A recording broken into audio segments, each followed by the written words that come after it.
In this video, we're going to talk about how Apple became so powerful in just 42 years. The story of Apple begins in a small garage located in Los Altos, California. The year was 1976, and the owners of the garage, Steve Jobs and Steve Wozniak, were just two ordinary guys who shared a passion for electronics. They had no idea that their little hobby would soon become one of the most valuable companies in the world. At that time, personal computers were not yet mainstream, and the only way to get one was to build it yourself. This is exactly what Woz did. He was famous in the area for his skills. When he built a computer from scratch, it was so good that people started asking him to build them computers too. And when he started charging money for this, he realized that he could make enough to live off of his hobby. But there was a problem. He couldn't keep up with all the demand. So he decided to partner up with his friend Steve Jobs. Steve Jobs' job was to sell Woz's computers to the people that wanted them. And Jobs wasn't your average salesperson. He had a unique talent for marketing, and he quickly made a name for himself in the industry. In fact, when Jobs entered the scene, he had a vision of selling 100 computers per week. But even he didn't expect what was about to happen. In the first month, they sold over 200 computers, then 300, then 400. And soon they were making more than 1,000 sales every single week. The money was rolling in, and the two friends couldn't believe their luck. But this success also brought some problems. For example, Wozniak didn't like to do paperwork and other business-related tasks. That's why he handed it all over to Jobs and focused on building computers. On the other hand, Jobs was spending more and more time on marketing and sales rather than actually working on the product. It got to the point where they both realized that they needed to bring someone else into the mix, someone who would be able to take care of the business side of things, while they focused on what they loved the most, creating the best computers in the world. And this is when they met Mike. He was an engineer who previously worked at Intel, and he immediately saw the potential of the company. He agreed to join them and invest $250,000, which was exactly what the company needed to grow. Markula was the missing piece of the puzzle. He brought the necessary business expertise and helped the team expand to new heights. In 1977, the company officially changed its name to Apple Computer Inc. The name was inspired by one of Wozniak's favorite bands, the Beatles, who once said, "When I'm 64, I'd like to turn my computer on and all my toys will come out and play." But they chose the Apple logo because it symbolized Macintosh, one of Wozniak's favorite fruits at the time. They continued growing rapidly, and by the end of the decade, they employed more than 400 people and had over $1 billion in revenue. However, they weren't alone anymore. Other competitors like IBM entered the market and the competition was fierce, but Apple managed to stay ahead of the curve, thanks to one man, Steve Jobs. He knew that the future was in graphical user interfaces, and he spent years developing the perfect operating system. Finally, in 1984, it was ready, and Jobs blew everyone away. At that year's Worldwide Developers Conference, the Macintosh was unveiled, and it changed the world forever. This computer came with a full-fledged GUI and mouse support, something that none of their competitors could offer. Sales went through the roof. In the first day of sales, they sold out all 100,000 machines that they had prepared. By the end of the year, they sold 700,000 Macs. But the joy didn't last for long. In the following years, IBM released compatible computers that ran third-party software. This took a big chunk out of Apple's market share, and their stock prices began to fall. Jobs tried to reinvent the company several times, but nothing really worked. Soon he was forced to leave the company that he co-founded. It was a sad moment not only for Jobs, but for the entire industry. Some say that this was the end of Apple as we knew it.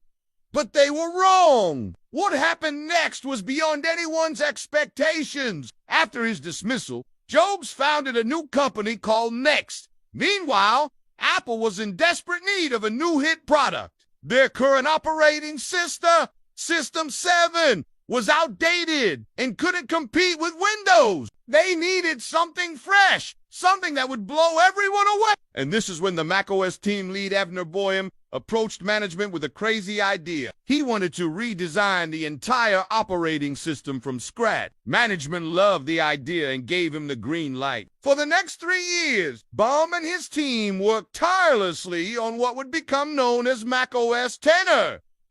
It introduced a number of revolutionary features such as a revamped Finder window, Aqua interface, Expose, Spaces, Dashboard, and many others. It was truly amazing, and the critics loved it. But there was a problem. Apple simply wasn't strong enough to promote it to developers. Without developer support, macOS X would never reach its full potential. This is when Apple made a move that shocked the world. They acquired Next, bought out all of their technologies, and hired Steve Jobs back. Now that he was back in the game, he set his sights on winning back market share from Windows. He made a series of ads comparing Windows and macOS. They were so good that they won multiple awards. But the best part was that they were also effective. Slowly but surely, developers began switching sides and the tide was turning. Then came macOS X, Cheetah, which was so popular that it led to a total revival of the Mac. Sales went through the roof and everyone thought that this was it.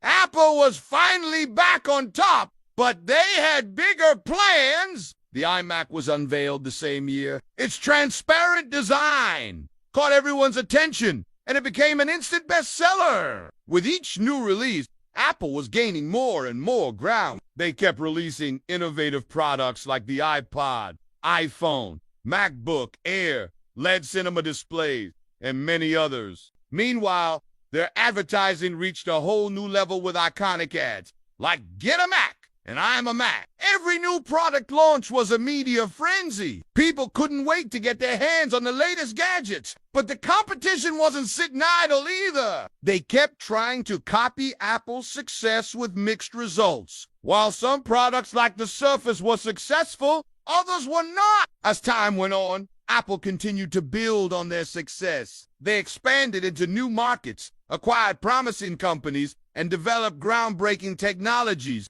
Today, Apple is one of the most powerful companies in the world. They've created some of the most innovative products and services ever seen before, and their influence on the tech industry is undeniable.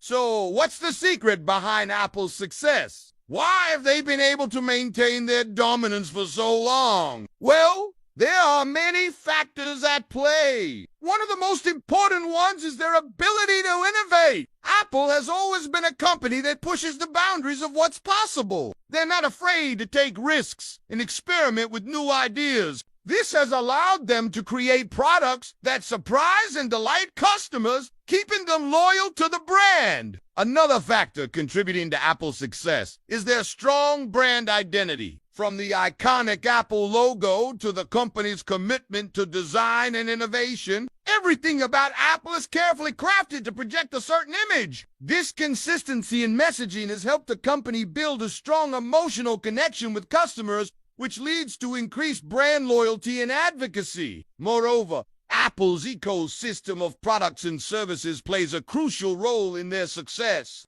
Once a customer buys into the Apple ecosystem, they're more likely to stay within it due to the seamless integration between devices and services. This creates a barrier to entry for competitors, making it difficult for them to win over Apple's loyal customer base. Furthermore, Apple's focus on simplicity and ease of use has been a key differentiator for them. Their products and services are designed to be intuitive and user-friendly, which appeals to a wide range of customers, including those who aren't particularly tech-savvy. This has allowed Apple to expand their customer base beyond early adopters and enthusiasts, reaching the mainstream market. Finally, Apple's global reach and distribution network have been instrumental to their success. They have a strong presence in key markets around the world, allowing them to tap into new customer bases and expand their reach. Their strategic partnerships with carriers, retailers, and other distributors ensure that Apple products and services are readily available to customers, making it convenient for them to buy and use Apple's offerings. In conclusion, Apple's journey from a small garage operation to a global powerhouse is truly remarkable. Their ability to innovate, strong brand identity, ecosystem of products and services, focus on simplicity and global reach have been instrumental to their success. As technology continues to evolve, it'll be interesting to see how Apple adapts and innovates to maintain its position as a leader in the industry.